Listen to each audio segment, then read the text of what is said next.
సంతానం లేని నాకీ చక్కని వాడిని పరమేశ్వరుడే ఇచ్చాడని సంబరపడుతూ ఇంటికి తెచ్చి పెంచాను. హరిదత్తుడని నామకరణం చేశాను, పెంచాను. అతనికి 12 ఏళ్ళొచ్చాక నాకొక కుమారుడు కలిగాడు.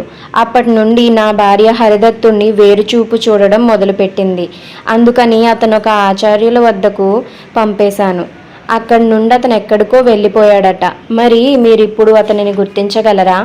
ఏమో, రేపు చూడాలి. బలభద్రుడికి ఆ హరిదత్తుడు రాజకుమారుడు అవునేమో అన్ని పోలికలు అదృష్టదీపుడివే కనుక వారిరువురు సోదరులేమో. సన్యాసి చెప్పిన హస్త సాముద్రికం సత్యమవుతుందేమో అని అనుమానం, ఆశ కూడా కలిగాయి. అంతలో అతని ముందొక వృద్ధురాలు వచ్చి, అయ్యా, హరిదత్తుని కథ చెప్పిన బ్రాహ్మణుడేడి? ఇంతలోనే మాయమయ్యాడే అంది. నీవెవరివి అని అతను అడిగేసరికి, ఆ అవ్వ, నేను ధర్మపాలుని భార్య సునందకు పరిచారికను. కోట శత్రువశమైనదని ఇద్దరము తప్పించుకున్నాము. అడవిలోనే సునంద ఒక కుమారుణ్ణి కన్నది. అది ఆమె 2వ సంతతి. ఆమెకు నీరు తీసుకుని వచ్చుటకు వెళ్ళి వచ్చేంతలో ఆమె కనబడలేదు. ఆమె కోసం అడవంతా వెతికి విఫలమయ్యాను. ఆ బిడ్డలిరువురు సోదరులే, సునందారాణి కుమారులే. ఆ బ్రాహ్మణుడెక్కడా అని అడిగింది. అదృష్టదీపుడు, హరిదత్తుడు సునంద కన్నబిడ్డలే. వారు చక్కని యువకులయ్యారు. తమ తండ్రిని విడిపించగలరు. సునంద జాడ మాత్రం తెలియవలసి ఉన్నది. నేను వచ్చే వరకు నీవిచ్చటే ఉండు అని రాజస్థానానికి చేరుకున్నాడు. అక్కడ హరిదత్తునకు జరిగిందంతా వివరించాడు. అతను మరిది అని కాంతిమతికి చెప్పాడు.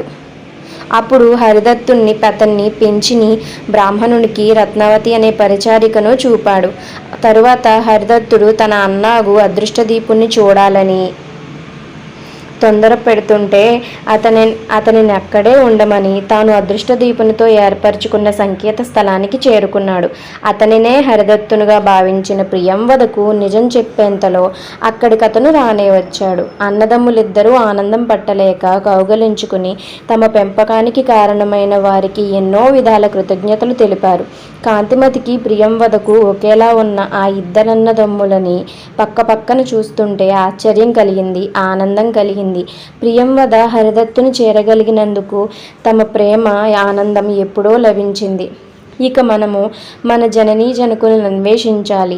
నాయనగారిని చెర నుండి విడిపించుటకు తొందరగా బయలుదేరాలి. చూడగా మనకు దైవానుగ్రహం ఉన్నదని రుజువవుతున్నది కనుక మన జననిని కూడా త్వరలోనే కలుసుకోగలమే ఆశ నాకుంది అన్నాడు తమ్ముడైన హరిదత్తుడు. ఇక ఇంతటితో కథ సమాప్తం.